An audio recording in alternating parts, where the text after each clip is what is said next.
करीब 140 करोड़ की आबादी वाले देश में इस वक्त 5,542 आईएएस और 4,469 आईपीएस अफसर हैं। देश चलाने में इनकी अहम भूमिका है।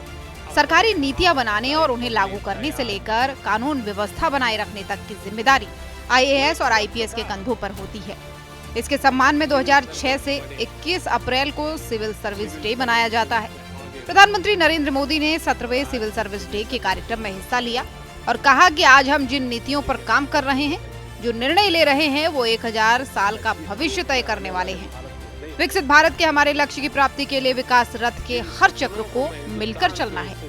दृढ़ प्रतिज्ञ होकर हर क्षण हर दिन इस लक्ष्य के लिए काम करना है। इसलिए मैं कह रहा हूं, कुछ समय पहले मैंने लाल किले से कहा था कि आज के भारत को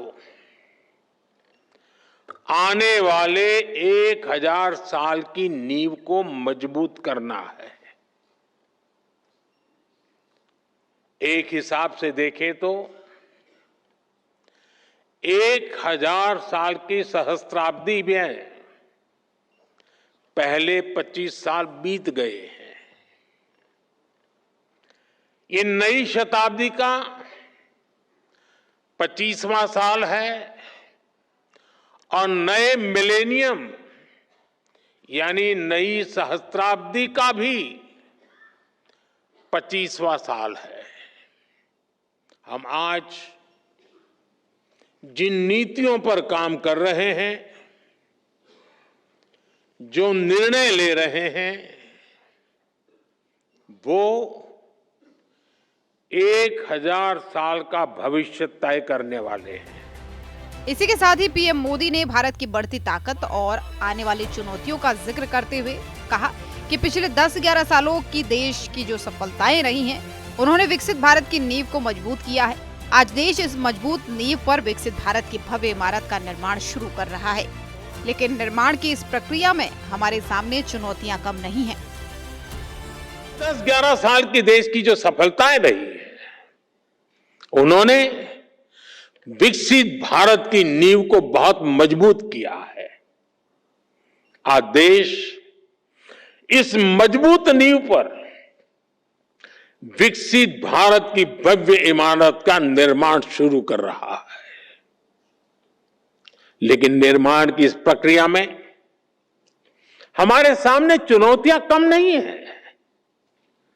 भारत अब दुनिया का सबसे अधिक जनसंख्या वाला देश बन चुका है। ऐसे में बेसिक सुविधाओं की सैचुरेशन हमारे लिए प्राथमिकता होनी चाहिए। इस दौरान पीएम मोदी ने एक ऐसी बात कही जिसने सबका ध्यान अपनी ओर खींचा। पीएम ने संवाद करते हुए कहा कि संवेदनशील रहिए, गरीब की आवाज सुनिए, गरीब की तकलीफ समझिए, उनका समाधान करना अपनी प्राथमिकता बनाइए। जैसे अतिथि देवो भव होता है, वैसे ही नागरिक देवो भव इस मंत्र को लेकर के हमें चलना है। संवेदनशील रहिए, गरीब की आवाज सुनिए, गरीब की तकलीफ समझिए, उनका समाधान करना अपनी प्राथमिकता बनाइए। जैसे अतिथि देवो भव होता है, वैसे ही नागरिक देवो भव इस मंत्र को लेकर के हमें चलना है।